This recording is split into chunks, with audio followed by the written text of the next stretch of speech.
Buenas tardes, ¿se me escucha? ¿Sí? ¿Qué tal? Buenas tardes. Bueno, antes que nada les voy a pedir, por favor, si quieren y me acompañan, si se pueden poner todos de pie y se estiran, por favor. Estírense, dense masajitos, estiren las piernas, lo que quieran. Bostecen, porque a veces cuando trabaja mucho la cabeza, el cuerpo se nos duerme un poco. Entonces, ahí está. Pueden decir lo que quieran, bostezar y estas cosas. Bueno, cuando ya estén estirados y estiradas, pueden volver a tomar asiento, cambien de postura, les recomiendo. Esto es como los aviones, cada tanto tenés que moverte un poco. Sí, decime.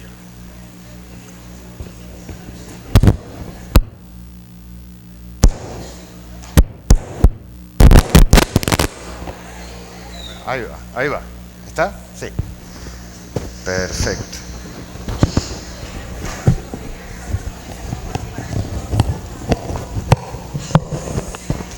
Ahí está, muy bien, perfecto. Bueno, yo quería compartir con ustedes hoy un material acerca de la paternidad, de esta condición, de esta etapa y de este momento evolutivo de todos los varones cuando tenemos hijos o queremos tenerlos. Es una pena que entre nosotros haya tan pocos varones, pero creo que es importante hablar de esto y sobre todo en un congreso como este que trata de los asuntos de lo masculino, ¿no?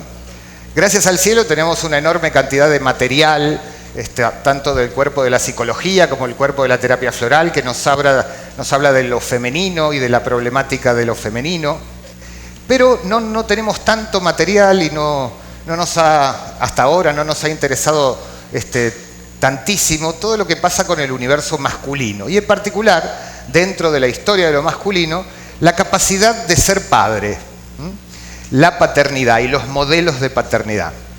Elegí para esta ocasión una imagen de un girasol. Como muchos de ustedes saben, la esencia floral del girasol es una esencia absolutamente maravillosa para acompañar a todo varón en el proceso de la paternidad y para sanar todos nuestros patrones en la paternidad. En primer lugar, entonces, creo que es para allá, ahí está. Está bueno que nos preguntemos de dónde sacamos nuestros modelos, qué modelo de padre soy o qué modelo de padre quiero ser. Y hay tres vertientes fundamentales. La primera, y esta es absolutamente importante y es muy difícil de obviar, es el tipo de padre que yo experimenté, el papá que yo tuve. Es muy interesante porque el linaje paterno, podemos decir, cuando hablamos del padre que tuve, no necesariamente tiene que haber sido mi padre biológico. A lo mejor no conocí a mi padre biológico, pero mi abuelo estuvo haciendo las funciones de padre durante mi crianza, o un tío, o el esposo de mi madre, después de que mi madre enviudara. El asunto de la figura paterna que he tenido y que he experimentado. Es muy habitual que cuando decidimos ser padres, lo primero que hacemos es tratar de no cometer los mismos errores que nuestro padre cometió con nosotros, ¿no? Y es muy interesante ver cómo cuando analizamos cuál es nuestra postura y cuál es nuestro vínculo con nuestros hijos, habitualmente, cuando hacemos algún tipo de terapia, descubrimos que a pesar de habernos propuesto no cometer los mismos errores que nuestro padre, nos encontramos dándonos cuenta de que sí, de que cumplimos y hacemos exactamente lo mismo que hizo nuestro padre con nosotros. Quiere decir que el tema de la voluntad de no cometer los mismos errores, que por supuesto nos asiste permanentemente, no es suficiente para no cometerlos, ¿no? Fundamentalmente un padre, y lo mismo podemos decir de una madre, son personas bien intencionadas, salvo que tengan una patología psiquiátrica grave, una psicopatía grave. Un padre y una madre es un ser que quiere hacer lo mejor por sus hijos y quiere darle la mejor crianza y quiere llenarlos de afecto. O sea que por intención no es, porque todos estamos repletos de buenas intenciones. Por lo tanto, hay operando en todo esto otros factores que bien son importantes de analizar. Otro factor importante en los modelos de la paternidad es nuestra experiencia consciente. ¿Qué significa esto? Bueno, las cosas que vamos viendo a lo largo de la vida, modelos de padres que podemos ver en otras personas, en otras familias, en películas de cine, ¿no? Y decimos, me gustaría ser tan buen padre como tal personaje en tal película, ¿no? Entonces leemos libros de psicología, de crianza, y entonces decimos, me gustaría incorporar esto a mi condición de padre, a mi relación con mi hijo. O sea, todas las experiencias y las informaciones que conscientemente nos gustan, nos agradan y queremos incorporarlas a nuestro modelo de paternidad. A pesar de que estamos bien informados y que leemos muchos libros y vemos muchas películas muy evocadoras, muchas veces estos modelos tan deseables que vemos por ahí y que decimos, me encantaría ser tan buen padre como tal personaje, tampoco es suficiente. ¿Por qué? Y bueno, porque la vida cotidiana, en el devenir cotidiano, también nos encontramos que estos modelos tan bonitos y tan deseables son a veces muy difíciles de incorporar en nuestras vidas. Y sí, lo que aparecen son otros modelos, otras conductas con nuestros hijos que no son ni tan bonitos ni tan deseables. Y en último lugar, pero no menos importante, existe una conexión que todos tenemos con el arquetipo del padre, de la misma manera que todos tenemos una conexión con el gran arquetipo materno. Y esta conexión es innata y la podemos rastrear, por ejemplo, en los estudiosos de la astrología, podemos ver, por supuesto, bueno, todo lo relacionado con el sol en la carta natal y demás. De estos tres factores, yo considero que uno de los más importantes y de los que tenemos que vislumbrar y sanar de una manera muy importante es nuestra propia relación con nuestro padre. Nosotros no podemos decidir nacer en otra época y en otro lugar, por lo tanto, la conexión arquetípica que tenemos de nacimiento, que es innata, es la que tenemos y no la podemos cambiar. Pero sí podemos cambiar, bueno, nuestras propias heridas en relación con nuestro vínculo con el padre y podemos también incorporar nuevos modelos. Es muy interesante porque tanto sea la capacidad maternal como la capacidad paternal están directamente vinculadas al nivel de conciencia que hemos logrado para nosotros. ¿Qué quiere decir esto? Una persona, mientras más consciente es, por supuesto, es más consciente de todo lo propio, de cómo es, de qué es lo que quiere en la vida, cuál es su capacidad y su nivel de realización en la vida, y cuál es su estado de madurez. A partir de todo esto, podemos conclusionar que una persona que, mientras más consciente es acerca de sí mismo y de todas sus partes, bueno, tiene mayor probabilidad de incorporar y de experimentar la paternidad de una manera mucho más sana y de una manera mucho más efectiva desde el punto de vista de la crianza de los hijos. Por lo tanto, acá vinculamos dos cosas que son muy importantes de vincular, que es el estado de conciencia que una persona tiene con el tipo de padre al cual puede aspirar a ser. Por lo tanto, no hay buena paternidad si no hay conciencia acerca de quién soy y de qué tipo de persona soy, cuáles son mis temas. Esto, les decía, está vinculado desde el punto de vista de la astrología con el sol. El sol como representante de la herencia psicológica paterna y nuestra conexión con el arquetipo de lo paterno. No es casualidad que una flor emblemática para la paternidad sea justamente el girasol. Y así como la luna habla de nuestra conexión con lo materno, con lo arquetípico materno, el sol habla de nuestra conexión con lo arquetípico paterno. No sé bien para dónde tengo que apuntar. Para allá parece. Ahí está. Bien, entonces, esto es lo que les decía. Paternidad y autoconciencia. Si no sé quién soy, no sé qué tipo de persona soy, por lo tanto no sé qué tipo de padre puedo llegar a ser. Y lo que intentamos hacer es ir haciendo camino al andar, ¿no? Entonces uno va haciendo y va viendo los resultados y va viendo a ver qué es lo que sucede. La conciencia acerca de uno mismo tiene una directa relación con la dirección que uno adquiere en la vida. Saber quién es uno significa con qué me voy a identificar, encontrar cuál es mi camino. Y también es encontrar cuál es el propósito de mi vida, para qué estoy acá, cuáles son las cosas, las energías con las que me identifico, no solo a nivel laboral, sino a nivel de la identidad, el encuentro con la propia identidad. Y esto es muy importante porque no se puede realizar un contenido que no se conoce.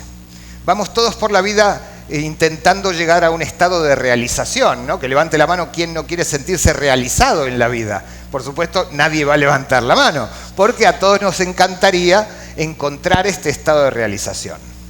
Y es bueno recordar que para poder sentirnos realizados, lo primero es saber quiénes somos, saber qué contenido es el que hay que realizar.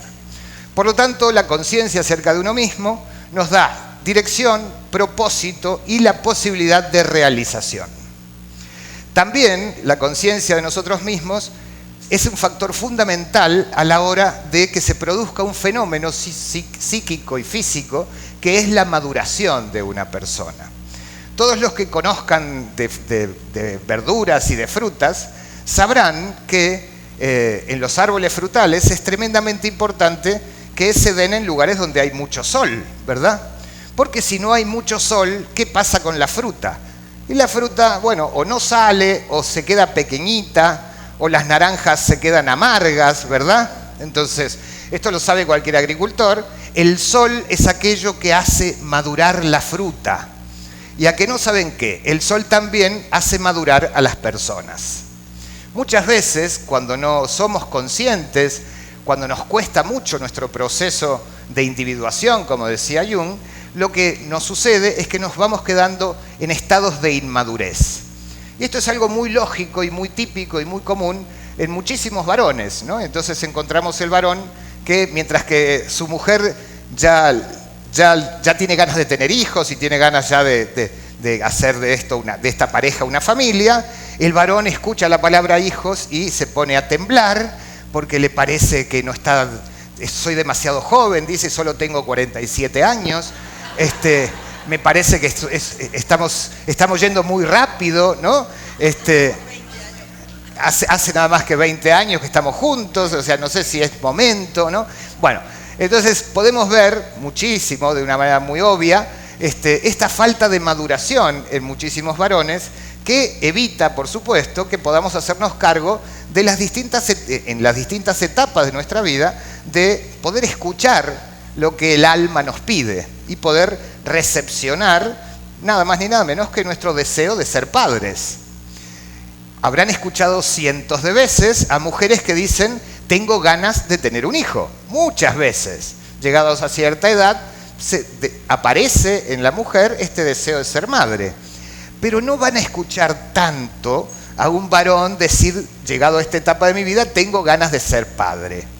¿Qué pasa? ¿Los varones no tienen ganas de ser padres? La verdad es que sí. Lo que pasa es que a veces nos mantenemos en un estado de inmadurez, como si fuéramos adolescentes o jovencitos, y como no maduramos, no permitimos que los procesos naturales del alma se expresen en nuestra vida. Por lo tanto, es por todo esto que les estoy diciendo, tremendamente importante favorecer la conciencia de uno mismo, favorecer el proceso de la individualidad de cada uno de nosotros, no solo por el hecho de, llegado el momento, tener hijos, sino para crecer, para que la fruta madure, para que podamos sacar nuestros frutos en la vida. Porque si no, lamentablemente, si no maduramos lo suficiente, si no encontramos dirección, propósito y realización en nuestra vida, llegará un momento, un triste momento, que es el último día de nuestra vida y que nos agarramos a las sábanas pidiéndole al médico de turno que nos enchufe a la máquina de turno para hacernos mal vivir 15 minutos más. ¿Saben por qué? Porque en el fondo tenemos la sensación de que no hemos vivido, de que nos hemos mantenido en un estado de inmadurez y en un estado donde no hemos sentido realizada nuestra existencia. Por todas estas razones, y del sol podríamos hablar una semana más, pero por todas estas razones es tremendamente importante vincular la aparición del deseo de la paternidad con la maduración psicológica y espiritual de un varón. Bien, en astrología nosotros tenemos bien estudiado a los 12 signos del zodíaco. Lamentablemente la astrología popular tiene mucho de popular pero poco de sabia, entonces mucha gente cree que la astrología es lo que sale en los periódicos, los horóscopos de turno y demás. Bueno, esto no es así. Por experiencia les digo que la mayor cantidad de los horóscopos que salen publicados en los medios de comunicación no los escriben astrólogos, los escribe el becario. El becario es el que recién salió de la universidad y lo tienen escribiendo los horóscopos y las noticias necrológicas, ¿no? Los fallecimientos y los horóscopos. Yo tenía un estudiante que trabajaba en una redacción y como siempre le daban a escribir los horóscopos, lo que hacía era, se iba al archivo del periódico y sacaba un ejemplar de periódico de 1962 y los copiaba textualmente, ¿no? Entonces, porque ¿quién se va a ir a fijar en un horóscopo de hace 50 años en el registro de un periódico, ¿no? Bueno, por lo tanto, con esto les quiero decir que todo lo que vean escrito en los medios de comunicación acerca de la astrología no es eso. Es algo mucho más profundo y mucho más realmente iluminador que eso que solemos tener por ahí. Entonces, cuando estudiamos profundamente el símbolo del sol en astrología, encontramos varias cosas. Y encontramos lo que los griegos llamaban el pecado de Ubris. Para los griegos no existían muchos pecados, sino existía uno solo, que era Ubris. Y para ellos, Ubris era cuando un ser humano creía ser más que los dioses, quería vencer a los dioses o ser mejor que los dioses. Entonces, ese pecado... Franco, ese pecado de Ubris generaba, por supuesto, una serie de castigos. Los dioses castigaban al hombre por intentar sobrepasarse, por intentar ser mejor que los propios dioses. Entonces es importante para nosotros este concepto para comprender que cuando en una persona, y en este caso estamos hablando de un varón, se produce el desarrollo y se enfrenta a las vicisitudes y a los procesos de crecimiento de su propia individualidad, podemos tener éxito y transformarnos en individuos por derecho propio. Pero también existe la posibilidad que cometamos el pecado de Ubris, o sea, que no cumplamos del todo bien con la tarea que se nos ha encomendado en esta encarnación. Y cuando eso es así, entonces ese sol maravilloso que está dibujado en la carta natal y que parece ser que todo el tiempo está expresando bondades, energía y amor, se transforma en una especie de sol oscuro, inconsciente, donde se expresan, bueno, exactamente los factores más negativos o la sombra de cada uno de esos soles. Esta sombra es especialmente importante de analizar para comprender los patrones de la paternidad en cada uno de los signos del zodíaco. Yo no provengo del área de lo teórico, no soy filósofo ni asciendo a alturas celestiales, yo soy un animal de consulta. Hace muchos años trabajo muchas horas con muchos pacientes. Entonces, todo el material que les voy a dar no es un material teórico, esto yo lo he visto y he trabajado con ellos. Por lo tanto, un poco les quería transmitir mi humilde experiencia sin ningún tipo de pretensión iluminadora. Bien, ahí está. Bien, el primer modelo que tristemente podemos ver en la consulta es el modelo del padre terrible. Es el padre celoso de su posición, es el padre que compite con su hijo.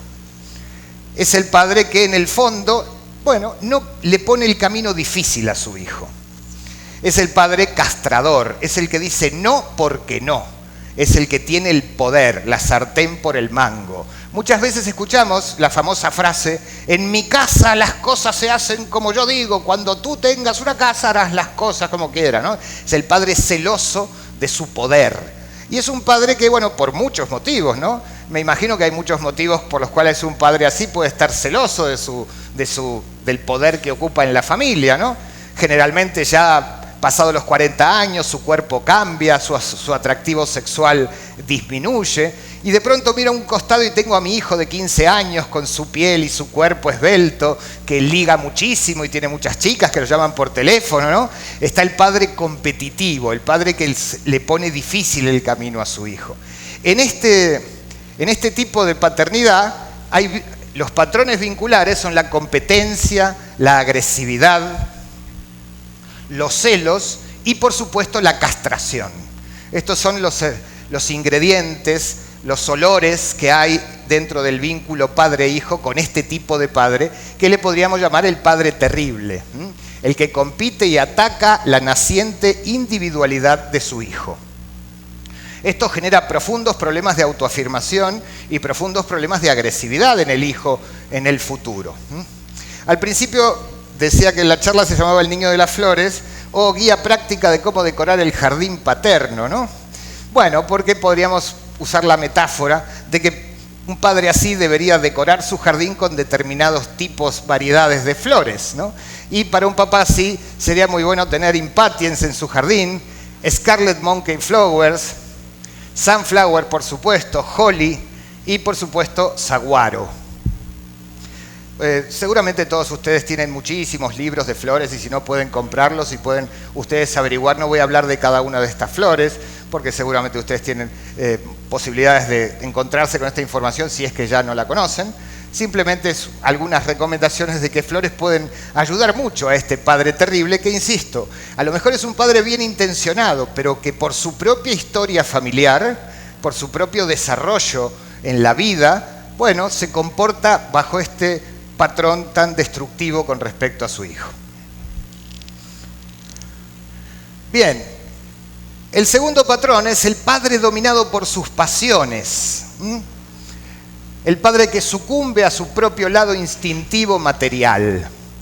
He visto con muchísima regularidad estos papás que, digamos, podría decir que su axioma es tanto tienes, tanto vales, miden los éxitos de sus hijos de acuerdo a, bueno, la capacidad de acumulación de riquezas o la capacidad de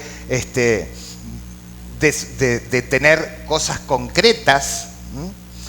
Son papás que sucumben, decía, a su propio lado instintivo material, que no pueden controlar su posesividad, su avaricia, y que no son capaces de reconocer ningún valor en su hijo si es que esto no se traduce en cosas tangibles, ¿no? He escuchado a muchos hijos de estos tipos de padres que te dicen, bueno, a mi papá le hubiera gustado que yo hiciese una carrera y que tuviese mucho éxito y que ganase mucho dinero, a lo mejor tanto dinero como él, ¿no? Que tengo la sensación de que mi padre me rechaza porque no he podido amasar una fortuna o no he podido tener tantas mujeres como tuvo él, ¿no? Hay una cosa bien material. También he visto esto en los papás que decía que sucumben a su propio lado instintivo material, ¿no? Entonces es el papá que no puede dejar de comer, por ejemplo, el papá hiperobeso, ¿no? El papá que se va, que tiene muchas amantes, que cualquier mujer que pasa por ahí lo conquista y se va con ellas, ¿no? Es el papá que está totalmente a merced de su propio lado instintivo. Este papá genera un vínculo con los hijos que está repleto de, bueno, como decía esta frase, tanto tienes, tanto vales, problemas para reconocer el valor. Mi hijo no vale nada si no puede expresar su valor de forma tangible. Por supuesto, este tipo de padres son absolutamente posesivos, no solamente con lo material, sino con sus propios hijos también. Y, bueno, se caracterizan por una autosatisfacción desmedida, ¿no? Entonces, cuando se ponen a beber una copa de vino, se toman 5 botellas, cuando se ponen a comer, comen hasta no poder levantarse de la silla, ¿no? Es el papá que está totalmente dominado por su lado instintivo físico, corporal. Para este tipo de papás, podemos recomendarle que en su jardín, bueno, pueden plantar una flor de centauri, larch, crisantemo, de la flor de California, que nos ayuda a reconectar con el lado más espiritual y menos material de la vida. Y por supuesto gentian también, ¿no? Porque se desalientan con facilidad. Cuando no aparece la satisfacción inmediatamente, entonces pierdo todo interés en absolutamente todo.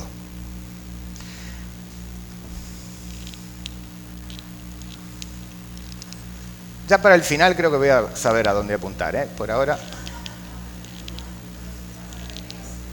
Ahí está, bien. El tercer tipo de papá que les puedo presentar es el papá polarizado. Es un papá que no ha podido integrar su propia polaridad interna, ¿no? Entonces es un papá que anda por la vida compitiendo permanentemente y proyectando su propia polaridad.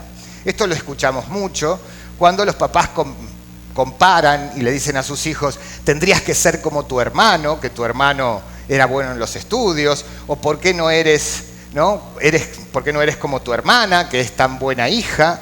¿No? O si no, proyectan su propio gemelo oscuro y se ponen a ellos en este lugar también, ¿no? Yo cuando tenía tu edad trabajaba 20 horas por día, aportaba dinero en mi casa, ¿no? Siempre, de alguna manera, en su polarización, ellos aparecen como la imagen maravillosa y deseable y proyectan el gemelo oscuro en la figura de sus hijos. Estos patrones, seguramente si ustedes se ponen a hacer memoria, los reconocerán. No es nada que me haya sacado yo de la galera, lo habrán visto 1 y 1000 veces. A lo mejor en vuestras familias o a lo mejor en otros sitios, ¿no? Pero estas cosas se ven mucho. Este papá que no es capaz de integrar su propia polaridad y que la proyecta, bueno, dentro del patrón vincular con sus hijos está la proyección de la sombra. Esto es muy interesante. Yo recuerdo un papá que me dijo, la gran parte de las asignaturas del colegio secundario yo no las aprobé. Y siempre tuve que ir a examen y siempre tenía que ir a recuperar, era muy mal estudiante. Pero yo esto no se lo voy a decir nunca a mi hijo. Yo lo que sí le digo es que yo era un excelente estudiante y que aprobaba todo a la primera, ¿no? Y con esto lo hago que se dé cuenta de que él es un muy mal estudiante, ¿no? O sea, fíjense a qué niveles podemos proyectar nuestra sombra para no asumirla. Hay que decir que un niño es como un animal de carga. Si tú tienes un burro y le pones una caja, un peso sobre la espalda del burro, el burro no se va a quejar y simplemente va a soportar que vos le pongas el peso y va a seguir caminando. Un niño es algo parecido. No hay nada que un niño no se rebele ante una proyección del padre.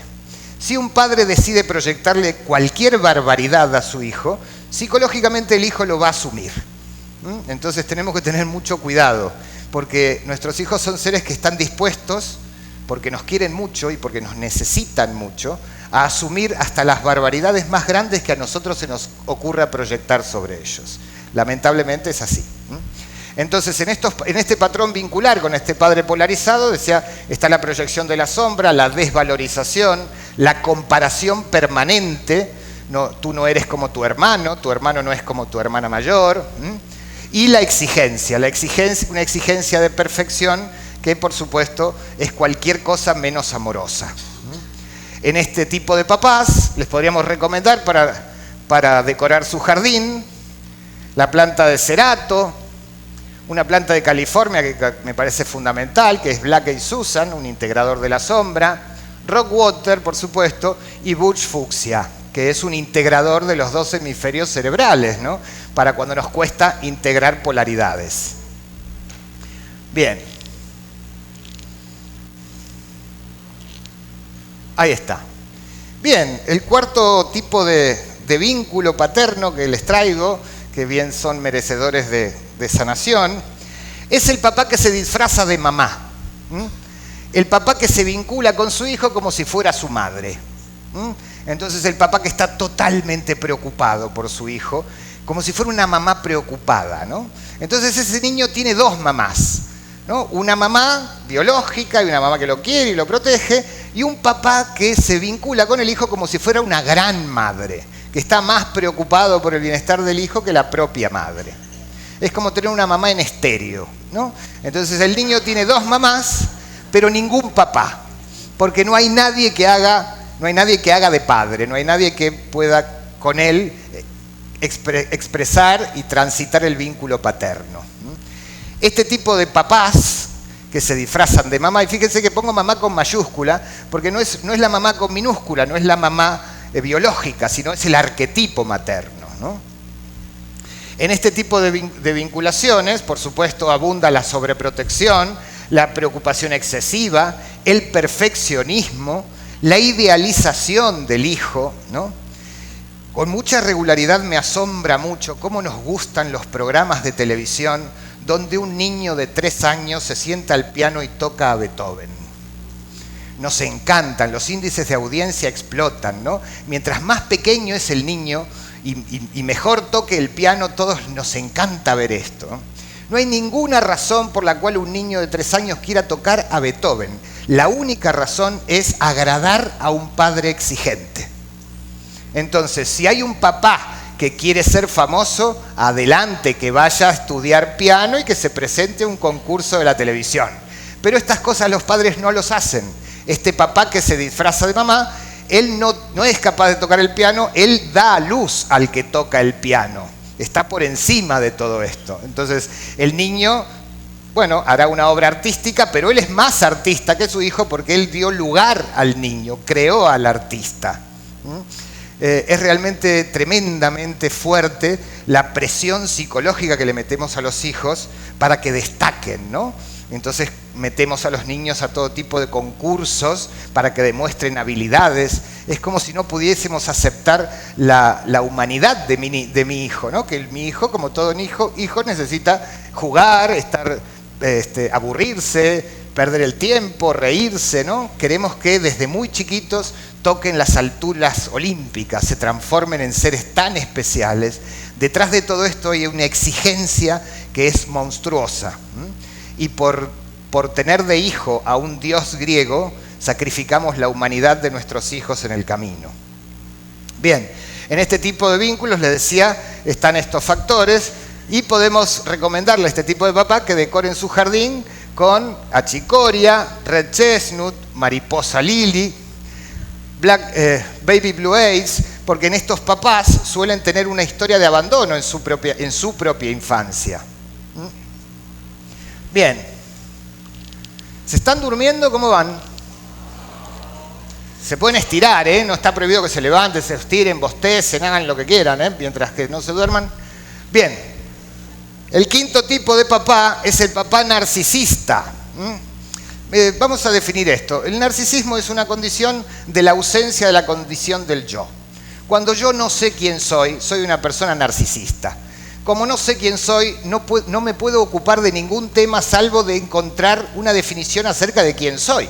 Entonces, es el tema Heider de la flor de Bach, ¿no? Entonces son personas que no hablan de otra cosa que de sí mismas. Vos les contás cualquier cosa y ellos terminan hablando de ellos, ¿no? Decís, viene una amiga y me dice, me bajó la regla, ¿no? Y yo no le puedo decir que a mí también, porque a mí no, yo no tengo. Pero le digo, bueno, reglas era la que tenía mi tía, ¿no? O sea, ya otra vez el tema, vuelvo a estar yo metido en el tema, ¿no? No puedo hablar de otra cosa que no sea de mí mismo. Un papá narcisista no ve a su hijo como otro ser, lo ve como una extensión de sí mismo, como si fuera un tentáculo más de su cuerpo. Por lo tanto, cuando uno no ve al otro como si fuera otro, cuando uno ve al otro como si fuera una extensión de mí mismo, bueno, intento darle órdenes como le daría órdenes a un tentáculo que saliese de mi propio cuerpo. No me genera ningún tipo de compasión el otro, porque no lo considero otro, lo considero una extensión mía. Por lo tanto, bueno, en este tipo de vínculos hay exigencia, una tremenda exigencia. Necesito que mi hijo alcance todo el éxito que a lo mejor yo no he podido alcanzar, ¿no? Porque es una extensión mía. Y cuando mi hijo no se comporta exactamente como yo quiero que se comporte, bueno, entonces lo abandono y me enojo con él, ¿no? Y pasan este tipo de cosas donde muchas veces vemos en las familias un padre no le habla a su hijo desde hace 15, 20 años, ¿no? ¿Por qué? Porque el niño tuvo la mala idea de no hacerle caso a su padre, de no estudiar la carrera que su padre le dijo, de no casarse con la mujer que su padre le recomendó. A lo mejor hasta cometió el pecado de tener otra orientación sexual que la que en teoría debería tener, según el padre, ¿no? Bueno, todas cosas que desafían el propio narcisismo del padre. Para este tipo, decíamos, de papás, los patrones vinculares son la exigencia y el abandono cuando no cumplen con mis expectativas, el autocentramiento, la incomunicación, porque para que dos cosas se comuniquen, el requisito es que sean dos cosas. Si hay una monocosa, no se puede comunicar consigo misma. Si yo creo que mi hijo no tiene una entidad separada, entonces no voy a poder jamás comunicarme con él, ¿no? Porque asumo que todo lo que yo siento es lo que él siente. Entonces no me voy a tomar el trabajo de preguntarle qué siente. Bien, y también en estos papás narcisistas, en los vínculos hay una inversión de roles, ¿no? Muchas veces he visto a hijos que terminan haciendo el papel de padres hacia sus padres. ¿no? Que los terminan tratando de ayudar o escuchándolos, ¿no? Yo tengo un paciente que me dice que cada vez que ve a su padre es como ir a una sesión de terapia donde él es el psicoanalista, ¿no? Y su padre es el paciente, ¿no?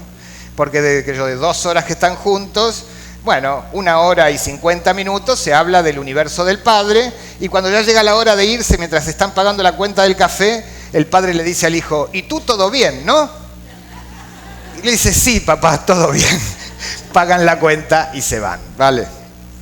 Muy bien. Para estos papás podríamos recomendarles para decorar su jardín sunflower, por supuesto, heather, verbine y la flor daffodil, que es la flor del narciso, justamente. Muy bien. Bien. Este es el 6º tipo de patrón, que es el padre crítico. Es el padre crítico, el padre exigente, perfeccionista en exceso. Esto lamentablemente lo vemos mucho, ¿no?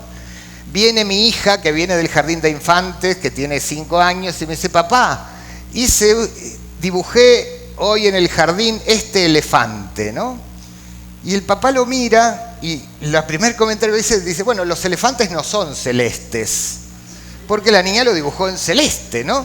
Es decir, ¿qué más te da a ti de qué manera dibujes? Si ella dice que es un elefante, ¿no? No, y usted, papá, que es crítico, rígido y perfeccionista, te dice, pero sí es verdad, los elefantes no son celestes, ¿qué querés, que le mienta a la niña? ¿No? Este amor que tenemos hacia la verdad y que parece ser que como algo es verdad, vamos por ahí diciéndoselo en la cara a todo el mundo, sería bueno recordar que la verdad a ultranza es síntoma de psicopatía. Entonces, cuidado con este amor y ¿no? Como algo es verdad, vamos por ahí, se lo vamos tirando a la cara a todo el mundo, ¿no? La verdad, si no pasa por el filtro de la compasión, es psicopatía. Este papá rígido decora su vínculo con los hijos, bueno, evidentemente con rechazo, porque cuando critico permanentemente la imperfección, la humanidad de mi hijo no le queda otra alternativa que sentirse rechazado, evidentemente. Esta va a ser la última vez que mi hija va a venir a mostrarme el dibujo que hizo en el jardín de infantes. Por supuesto, está poblada de crítica, ¿no? Entonces, muchos hijos no le cuentan nada a este tipo de padres porque saben que su padre, la primera reacción que va a tener va a ser que los va a criticar por algo, ¿verdad? Por supuesto, en esta crítica siempre hay insensibilidad, mucha insensibilidad. Y hay un deseo de control, hay un deseo de controlar la vida del hijo y para que todo lo que tenga que ver con ese hijo sea perfecto. Bien, a este tipo de papás le podríamos recomendar la necesidad de decorar su jardín con crabapple, beech, vine, cherry plum, y podríamos poner una larga lista de flores, no los quería aburrir haciendo largas e interminables listas, pero esto lo pueden ver en los vínculos que los padres tienen con sus hijos. Bien. El próximo tipo de papá es el papá dubitativo, ¿no? Y es muy interesante, es el padre que se debate en la duda y el hacerse cargo del resultado de sus decisiones. Es un papá que le cuesta decidir, ¿no? Que está siempre en la duda, muy interesado en las relaciones sociales, con mucha habitualidad se escucha decir a este tipo de papás que ellos son amigos de sus hijos. No sé si esto lo escucharon alguna vez, padres que dicen yo soy amigo de mi hijo, ¿no? Bien, hay que recordar lo siguiente, cuando un padre se hace amigo de su hijo, automáticamente su hijo pasa a ser huérfano. ¿Por qué motivo? Porque su hijo tiene muchos amigos y tiene la capacidad de hacer muchísimas amistades, pero padre tiene uno solo. Y si vos como padre te transformás en amigo de tu hijo, bueno, tu hijo tiene un amigo más, pero un padre menos. Y como no tenemos muchos padres, acabás de transformarlo en huérfano de padre. Esto nos gusta mucho decir esto. No, yo no soy un padre para mi hijo, yo soy un amigo. Pues esto es algo terrible. Entonces, el vínculo de padre, como el vínculo de madre, es suficientemente cuantioso como para meterle otras cosas que no tengan que ver con ese propio vínculo. Entonces, si quiero tener amigos, ahí tengo el mundo para salir y hacer amigos, pero mi hijo fue y será mi hijo. y él me necesita en rol de padre, ¿no? En rol de amigo trasnochado. En este tipo de vínculos, por supuesto, cuando yo me transformo en el amigo de mi hijo y le hablo de igual a igual, por supuesto ya no soy un principio paterno para él, y por supuesto esta falta de padre al niño le genera muchísima inseguridad. Se siente abandonado, por supuesto, y hay una sensación de orfandad. Y por supuesto no veo responsabilidad. Si a papá le cuesta mucho hacerse responsable del resultado de sus elecciones, bueno, eso también se hereda, se enseña a los hijos. Entonces, bueno, estos niños les cuesta mucho, bueno, justamente hacerse responsables de las elecciones que van teniendo que tomar en la vida. En el jardín de este tipo de papás, podemos recomendarles que siembren escleranthus, sunflowers, saguaro, larch y también una larga lista de flores también. Después quiero dejar unos minutos por si alguien tiene alguna pregunta, que seguramente sí, así que guárdenla para el final. Bien, este próximo tipo de papá es el padre instintivo, el padre devorado por sus propias pasiones emocionales, ¿no? Bueno, este papá es un tipo peligroso. Alguien devorado por sus pasiones emocionales no da mucha sensación de amor, ¿no? Cuando está amoroso, entonces es asfixiantemente amoroso, pero generalmente no está tan amoroso, y entonces a lo mejor está lleno de ira, de rencor, de deseos frustrados, ¿no? Bueno, por lo tanto, decora un paisaje emocional en el padre que va generando mucha distancia en el hijo. ¿10? Muchas gracias. Entonces no sé si vamos a hacer preguntas al final, ¿eh? Es culpa de ella. Bien, entonces en este tipo de vínculos prima por supuesto el miedo. Son los hijos que le tienen miedo a papá, ¿no? El niño se puede quedar toda la tarde con mamá, pero mamá le dice, yo voy hasta aquí nomás, tú te quedas con papá, y ves como el niño se pone blanco, ¿no? Es decir, es como si lo dejaras con un monstruo, con un dragón, ¿no? Es el padre, pero sin embargo el niño le tiene mucho miedo a este tipo de papás que están generalmente muy enojados, muy rencorosos, muy coléricos, son una bandera al viento de sus pasiones emocionales. También hay distancia, y porque un niño no quiere intimar mucho con alguien que está tan repleto de emociones instintivas. Entonces genera distancia en el vínculo entre el padre y el hijo, exigencia y por supuesto no pocas veces agresividad, ¿no? Esto se ve muchas veces cuando los hijos dicen, mi padre nunca me dijo nada, él me miraba y con la mirada yo empezaba a temblar, ¿no? Fíjense el miedo que le tenía el hijo al padre en ese caso. A este tipo de papás le podemos decir que decoren su jardín con cherry plum, pink monkey flowers, vine, willow y también larga lista de flores. Es interesante esta flor, averigüen bastante esta flor. Esa flor, para las personas que la necesitan, generan un espacio muy grande, han estado muy heridos en su relación con el padre, entonces su relación con el hijo ponen muchísima distancia, muchísima frialdad. Y pasan de la frialdad a cuando te portás mal, te amenazo de muerte, ¿no? Son estos papás que te dicen, ahora voy para allá y te arranco la cabeza del cuerpo, ¿no? O sea, no es que te voy a retar o te voy a decir algo, no, hay una amenaza poderosa de un daño físico, es un papá es como si fuera un dragón que le sale fuego por la boca, ¿no? Generalmente esto está anclado en una vivencia muy traumática con su propio padre. Bien, siguiente. El Padre Divino, este es lo contrario. Este es el Padre idealizado, ¿no? El Padre Divino y Celestial. Es el Padre que promete todo, que te dice, vos sos el mejor hijo del mundo, yo le doy gracias a Dios porque eres la persona más maravillosa del planeta y yo soy feliz a partir del momento en que te hemos concebido. Es el Padre idealizado, es el que promete que te lo dará todo, ¿no? Es el Zeus de los padres, ¿no? Pero vos le decís, papá, el viernes hay un acto en el colegio. Y él te dice, por supuesto que voy a estar sentado en la primera fila. Y después se olvida. Y no viene, ¿no? O él te dice que sos lo más importante para su vida, pero nunca encuentra el tiempo para enseñarte a atarte los cordones de los zapatos, ¿no? O para enseñarte a leer la hora con agujas, ¿no? O te dice que sos maravilloso, pero no está. Es un padre que está en otro lado. Es un padre muy etéreo, muy volátil, ¿no? Es un padre idealizado como pocos. Entonces este tipo de papás generan abandono, se debaten en una dupla entre exigencia e indulgencia de su hijo, ¿no? Quieren lo mejor para su hijo, pero si no se puede, no pasa nada, ¿no? O sea, pasan de la exigencia a la indulgencia en un momento. Hay una falta de compromiso. Estos papás que muchas veces prometen, el domingo vamos a ir a tal sitio, y llega el domingo y ni se acuerda de esta promesa, ¿no? Y pasa otro domingo más y prometen, no le faltan palabras a la hora de prometer, pero después hay muy poco compromiso en la relación con el hijo. Y por supuesto esta falta de papá, porque en definitiva es una falta de papá, genera una profunda inseguridad en el vínculo, y para este tipo de papás podemos decirle que decoren su jardín con Vervain, Sweet Pea para los papás que les cuesta comprometerse con la familia y con sus hijos, 15 y Fairy Lantern, porque hay una gran inmadurez en estos padres también. Generalmente fueron padres que no quisieron ser padres, ¿no? Que mi novia me informó que está embarazada, entonces me terminé casando, tuve mi hijo a los 23 años y mi hijo es como una especie de carga que Dios me ha puesto, ¿no? Entonces no hay mucho compromiso con la paternidad y con la figura del hijo. Ya voy terminando, así que no se duermen.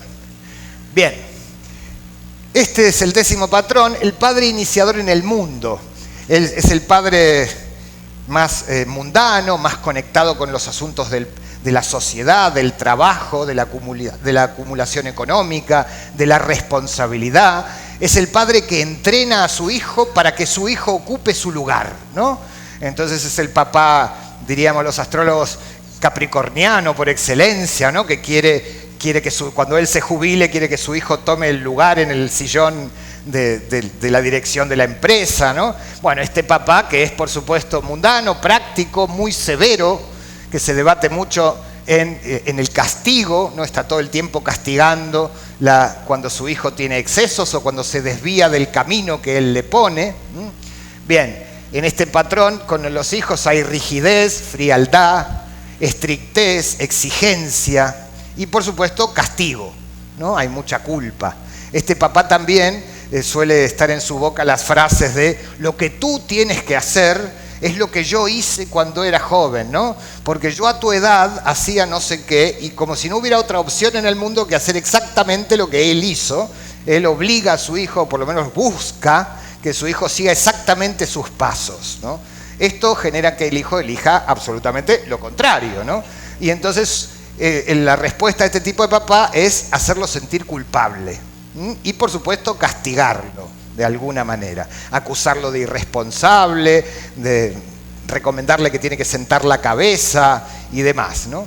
En este tipo de vínculo, por supuesto, podemos recomendarle a este papá iniciador en el mundo que se plante una buena enredadera de vid, o sea, vine, que tenga una fuente de agua mineral, rock water, un buen pino para que crezcan muchas flores del pino para poder limpiar la culpa.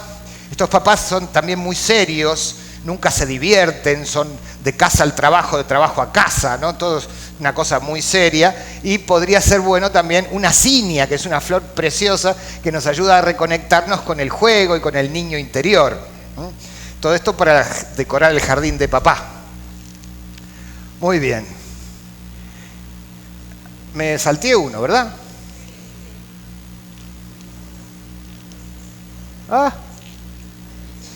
Ahí está. Este es el padre cósmico, es el padre ocupado con los asuntos del universo, ¿no? Es un papá que está ausente porque está ocupadísimo. Está ocupado con los asuntos del planeta Tierra, es un tipo muy comprometido con la ecología o con una búsqueda espiritual, con Osho o con quien sea. Él se ocupa de todo, le importa todo y como tiene tantas ocupaciones, su hijo es la 14ª prioridad. 2 minutos, me dice acá, yo lo tengo que decir esto. Entonces, en estos papás que son tan humanitarios, tan ocupados de los asuntos sociales, cósmicos, bueno, en este patrón, por supuesto, esto te hace sentir como hijo que sos la 14ª prioridad de papá. Entonces, por supuesto, hay abandono, hay perfeccionismo, hay frialdad y hay distancia, mucha distancia. Un papá Water Violet seguramente. Por supuesto, el jardín de este papá lo podríamos decorar con Water Violet, Fawn Lily, Saguaro, Zinnia, Rosewater y una larga lista de flores. ¿Está bien, maestra? ¿Todo bien? Listo. La última antes de que me tiren un dardo envenenado desde aquí, ¿eh? Ahí está. Y por último, y no menos importante, el padre que es víctima y redentor, ¿no? El padre víctima y redentor es el padre que está herido, el padre que es la víctima de algo, víctima de una enfermedad física o psicológica, es o la víctima o el que va a salvar a las víctimas, ¿no? Es el papá víctima redentor. Este papá está tan ocupado victimizándose que todas las energías van hacia él. Él no puede prestarle atención a nada porque es tan grande su dolor que entonces todo el mundo le tiene que prestar atención a él. Entonces por supuesto, es el papá alcohólico o el papá que está permanentemente deprimido o el papá que es el médico famoso que como es tan buen médico trabaja 20 horas por día curando o operando a no sé quién y tiene tiempo para redimir el dolor de otros, pero no tiene mucho tiempo para tener una relación con su hijo. En este tipo de vínculos con el papá víctima redentor, el niño se siente abandonado, es presa de dinámicas víctima redentor, es el hijo que siente que él tiene que curar a su padre o tiene que ayudarlo a salir del pozo de la depresión, del alcoholismo, de donde sea. Y por supuesto esto genera una profunda inseguridad en el hijo porque no hay un papá que esté haciendo las veces de lo que tiene que hacer. Y genera también, y esto es muy inconsciente, una profunda culpabilidad. Aunque no lo crean, el hijo de un papá víctima inconscientemente se siente culpable del dolor de su padre. Esto, como bien lo puede decir cualquier hijo de un alcohólico. Momento, ya voy. Y podríamos decorar el jardín de este tipo de papás con Sunflower, Yerba Santa, Gorse, Elm y Pink Monkey Flowers. Bien. Luego de esta maratónica descripción, quería despedirme de todos ustedes con una frase maravillosa de un libro maravilloso. Bueno, quién sabe. Ahí está. La Odisea, el libro número 16. Nadie debería morirse sin leer la Odisea y leer la Ilíada, se los recomiendo. Y en este libro 16 encontramos la frase de cuando Odiseo vuelve a Ítaca y se encuentra con su hijo Telémaco, que no lo conoció, no lo vio porque estaba en una guerra en otro sitio. Es el propio Ulises que le dice: soy ese padre que te faltó en la infancia y por cuya falta te acosó el dolor. Heme aquí. No es propio de príncipes que te asombres de tener a tu padre aquí dentro. Ningún otro Ulises ha de llegar jamás. Que ese soy yo, tal como ahora me ves. Muchísimas gracias.